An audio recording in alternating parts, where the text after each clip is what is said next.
사도신경으로 우리의 신앙을 고백합니다. 전능하사 천지를 만드신 하나님 아버지를 내가 믿사오며 그 외아들 우리 주 예수 그리스도를 믿사오니 이는 성령으로 잉태하사 동정녀 마리아에게 나시고 본디오 빌라도에게 고난을 받으사 십자가에 못 박혀 죽으시고 장사한 지 사흘 만에 죽은 자 가운데서 다시 살아나시며 하늘에 오르사 전능하신 하나님 우편에 앉아 계시다가 저리로서 산자와 죽은 자를 심판하러 오시리라. 성령을 믿사오며 거룩한 공회와 성도가 서로 교통하는 것과 죄를 사하여 주시는 것과 몸이 다시 사는 것과 영원히 사는 것을 믿사옵나이다. 아멘. 찬송가 520장 찬송합니다.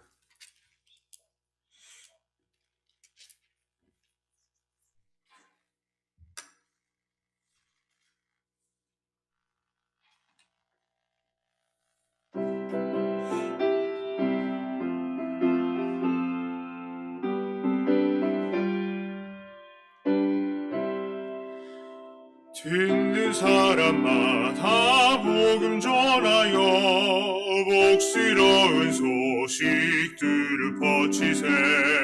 모든 사람에게 전할 소식인 어느 누구나 오라. 어느 누구나 주께 나오라. 어서 와서 주의 말씀 들으라. 하늘아버지가 오라 하시니 어느 누구나 오라. 오는 사람들은 지체 말고서 문 열었을 때에 들어오시고 생명 길은 오직 구주 예수니 어느 누구나 오라. 어느 누구나 주께 나오라. 어서 와서 주의 말씀 들으라. 하늘아버지가 오라 하시니 어느 누구나 오라. 언약하신 대로 일을 거시니 누구든지 언약 받을 수 있네. 받은 사람에게 생명이로다. 어느 누구나 오라. 어느 누구나 주께 나오라. 어서 와서 주의 말씀 들으라. 하늘아버지가 오라 하시니 어느 누구나 오라. 아멘. 함께 나누실 말씀은 욥기 24장 1절부터 12절까지의 말씀입니다. 욥기 24장 1절부터 12절까지의 말씀입니다. 이 말씀을 제가 봉독해 올립니다. 어찌하여 전능자는 때를 정해 놓지 아니하셨는고 그를 아는 자들이 그의 날을 보지 못하는고 어떤 사람은 땅의 경계표를 옮기며 양떼를 빼앗아 기르며 고아의 나귀를 몰아가며 과부의 소를 볼모 잡으며 가난한 자를 길에서 몰아내나니 세상에서 학대받는 자가 다 스스로 숨는구나. 그들은 거친 광야의 들나귀 같아서 나가서 일하며 먹을 것을 부지런히 구하니 빈들이 그들의 자식을 위하여 그에게 음식을 내는구나. 밭에서 남의 꼴을 베며 악인이 남겨둔 포도를 따며 의복이 없어 벗은 몸으로 밤을 지내며 추워도 덮을 것이 없으며 산중에서 만난 소나기에 젖으며 가릴 것이 없어 바위를 안고 있느니라.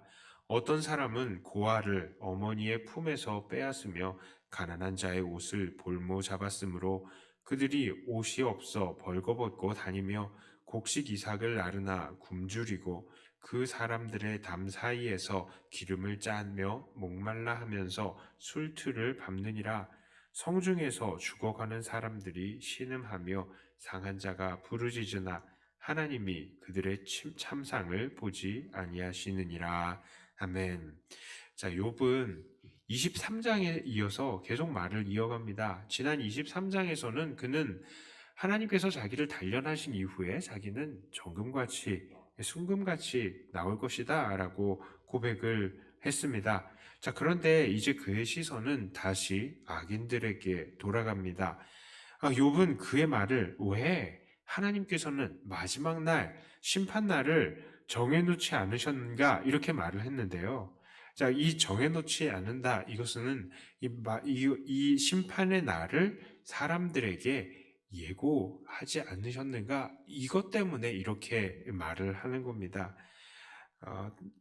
물론 이 욥의 이 말은 욥의 생각은요, 심판 날이 있다는 것, 우리가 계속 욥의 이야기를 통해서 알고 있습니다. 욥이 심판 날이 있다는 것, 하나님께서 정해 놓으셨다는 것을 알고 있다는 것, 우리는 그것을 보았어요.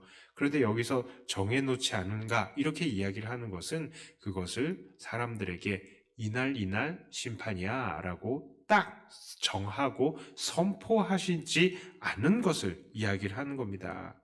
왜 이것을 예고해 주시지 않는가라고 의문을 가지는 것이죠.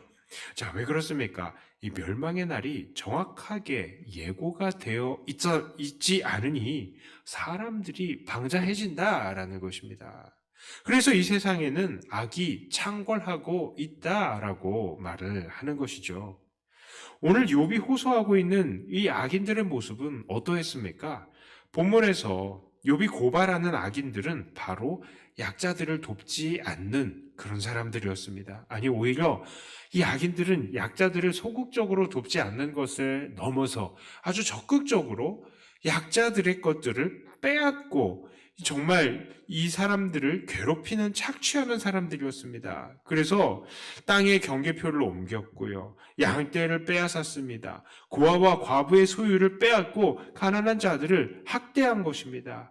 그냥 이들을 돕지 않은 것도 큰 죄인데 이 사람들은 이들을 아주 적극적으로 소유를 빼앗는 더 큰 죄를 저지르고 있는 것이죠. 사실 고아와 과부의 가난한 자들, 이 사람들은 자기가 가지고 있는 소유마저 빼앗기기 쉬운 존재들입니다. 왜 그렇습니까? 자기를 보호해주는 것이 없기 때문입니다. 하나님의 시선은 이런 가난한 자와 약자들에게 항상 있습니다. 그리고 그들을 돕지 않는 이들을 악인으로 규정하십니다. 신명기 10장 18, 19절에 이렇게 말씀합니다. 고아와 과부를 위하여 정의를 행하시며 나그네를 사랑하여 그에게 떡과 옷을 주시나니 너희는 나그네를 사랑하라. 전에 너희도 애굽 땅에서 나그네가 되었음이니라. 나그네를 사랑하고 돌보기를 하나님께서 원하신다고요. 왜요? 이스라엘 사람들은 예전에도 이 애굽에서 나그네였다라는 것이죠. 이사야서 10장 2절과 3절 이렇게 얘기합니다. 가난한 자를 불공평하게 판결하여 가난한 내 백성의 권리를 박탈하며 과부에게 토색하고 고아의 것을 약탈하는 자는 화 있을진저 벌하시는 날과 멀리서 오는 환난 때에 너희가 어떻게 하려느냐? 누구에게로 도망하여 도움을 구하겠으며 너희의 영화를 어느 곳에 두렸느냐? 그렇죠. 하나님께서는 이렇게 가난한 자들을 돌봐주시기를 원하십니다. 이 말씀은 오늘날 우리들에게도 그대로 적용이 가능한 거예요. 우리는 어떤 사람입니까? 우리도 이 땅에 여전히 나그네로 있는 사람이고요. 천국을 찾은 사람입니다. 자, 그렇기 때문에 우리는 천국을 향해서 나아가는 나그네로 이 입장을 아는 사람으로서 이 세상에 계기요, 또 가난한 자들, 정말 구원이 필요한 그런 사람들을 우리가 돌보아 주어야 하는 것이죠. 그런데 이 세상이 어떻습니까? 멸망의 날이 예고가 안 돼 있어요. 그러니까 사람들이 여전히 방자한 것입니다. 자, 그러므로 오늘 우리들은 어떤 사람들이 되어야 합니까? 소극적으로는 이 약자들을 방관해서는 안 되고요. 적극적으로는 약자들을 돕는 사람이 되어야 하는 것입니다. 참으로 감사하게도 오늘날은 이런 약자들을 위한 복지제도들이 참 잘 되어 있습니다. 그러나 여전히 이 땅에는 약자들이 존재합니다. 지난 2014년에 서울 송파구 석촌동 단독주택에서 새들어 살던 가족 모녀 3명이 자살한 사건을 여러분들은 기억하실 것입니다. 어머니는 식당에서 아르바이트를 하고 작은 딸은 이 만화가 지망생으로 아르바이트를 하면서 돈을 벌고 있었지만 큰딸의 당뇨와 고혈압을 치료하기 위한 병원비를 다 충당할 수가 없어서 신용불량자가 되고 결국 생활고로 자살을 한 것입니다. 이들이 이렇게 비참한 최후를 맞은 것은 분명히 우리나라 복지제도에 어느 정도 허점이 있었기 때문일 것입니다. 그렇지만 저는 그것보다 더 주목하고 싶은 것은 이들에게 마음을 나누고 또 자기의 형편을 나눠줄 수 있는 그런 친구들, 특히 믿음의 친구들이 없었다는 것에 주목하고 싶습니다. 만일 그들에게 그들의 어려움을 호소할 친구가 몇이라도 있었다면, 아니면 적어도 이 사회가 줄 수 있는 복지제도에 대해서 알려줄 수 있는 사람이 한 명이라도 있었더라도 그들은 그런 비참한 최후를 맞지 않았을 것입니다. 자, 이렇게 약자를 돕는 문제에 있어서 또 한 가지 생각나는 예가 있습니다. 그 지난 2017년에 강서구에서 있었던 사건인데요. 서울 강서구입니다. 강서구에서는 이 특수아동을 위한 학교를 건립하려고 했습니다. 이 원래 행정 절차대로라면 서울시 교육청에서 행정 예고 이후에 그냥 절차에 따라서 진행을 하면 되는 것이었는데요.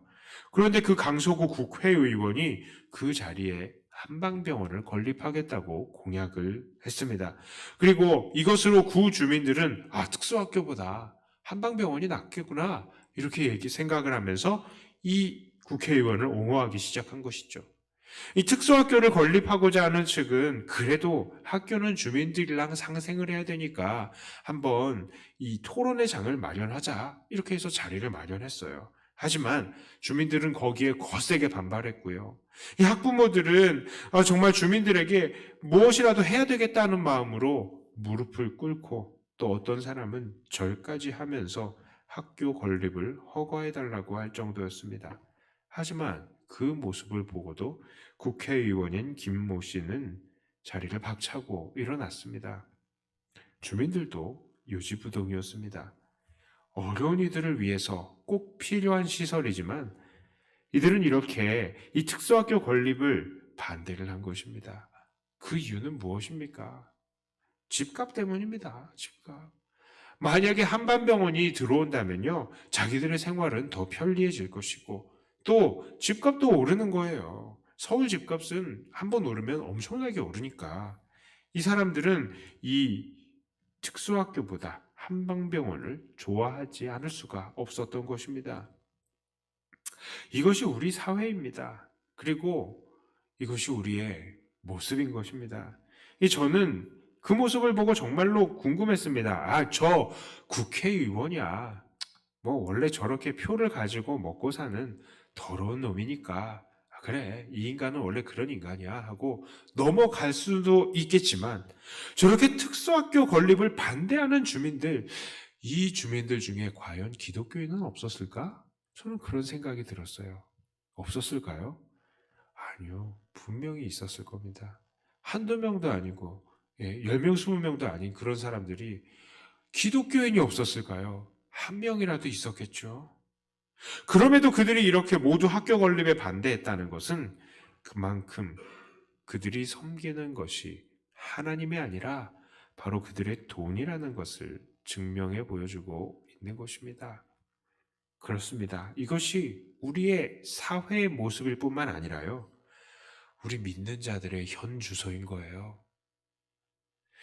우리들은 겉으로는 착해 보이고 정의로움을 추구하는 것 같아 보일지라도 결정적인 문제들이 나타나면, 돈이 걸린 문제들이 나타나면 언제든지 자기의 유익을 추구하고 이웃을 멸시하고 하나님의 사랑을 실천하지 않는 그런 사람들로 바뀔 수 있는 그런 자들이라는 거예요. 우리 중에는 정말 많은 사람들이 하나님을 사랑하는 것이 아니라 돈을 사랑하고 섬기고 있다는 겁니다. 그러므로 오늘 우리들은 정말 우리들의 삶을 돌아보면서 결단해야 합니다. 하나님의 사랑을 신뢰하면서 우리가 받은 사랑을 이웃에게 나눠주는 그런 사람이 되어야 합니다. 특별히 약하고 연약한 사람들을 돌봐주면서 그들이 일어설 수 있도록 도와주어야 합니다. 세상은요, 여전히 우리의 손길을 필요로 하고 있는 거예요. 복지가 아무리 잘 되어 있다고 해도 이런 일들이 일어나잖아요. 모녀가 자살을 하고 특수학교 학부모들이 무릎을 꿇는 이런 시대가 여전히 있는 것입니다. 어떤 사람들은 가난한 자들이 가난해진 것은 그들이 게으르고 자기를 준비하지 못하기 때문이다라고 합니다. 물론 그런 사람들도 있어요. 요행을 바라고 일하기 싫어하는 사람들이 정말 있습니다. 하지만 자기가 뜻하지 않았는데도 가난해지고 어려워지는 사람들도 얼마든지 있습니다. 과부는 자기가 되고 싶어서 된 것이 아니죠. 고아도 자기가 되고 싶어서 된 것이 아니에요. 장애인은 누가 되고 싶어서 된 것이 아닙니다. 사실 우리의 입장으로는 누가 게으른지 아니면 누가 의도치 않게 가난해졌는지 알지 못할 것입니다. 그러나 우리가 그들에게 단순히 고기를 잡아주는 게 아니라 고기를 잡는 법을 가르쳐 준다면, 그리고 그들 중에서도 정말로 더 나은 삶을 위해서 발버둥 치는 사람들이 있다면 우리의 노력이 결국엔 열매를 맺게 될 것이며 그들은 다시 일어나게 될 것입니다. 이제 말씀을 정리합니다. 오늘 욥은 악인들을 고발할 때에 약자들을 착취하는 모습을 고발했습니다. 그러므로 우리는 하나님의 시선이 향해 있는 사회의 약자들을 돌아보는 사람이 되어야 할 것입니다. 오늘 말씀드린 예 이외에도 세상에는 정말로 우리의 도움을 필요로 하는 사람들이 많이 있습니다. 그들을 착취하지 않고 적극적으로 도우며 그들이 하나님 안에서 다시 일어설 수 있도록 돕는 저와 여러분들이 다 되시기를 주님의 이름으로 축복합니다. 기도합니다. 하나님 아버지, 하나님께서는 우리를 이 땅에 보내시되 우리의 주변에 연약한 자들을 함께 보내셔서 우리의 손길을 통해서 그들을 돕게 하셨음을 고백합니다. 하나님, 우리도 나그네였다는 것을 생각하면서 우리도 약자였다는 것을 생각하면서 우리 이 사회의 연약한 자들을 도우며 하나님의 사랑을 실천하는 자들이 되게 하여 주시옵소서.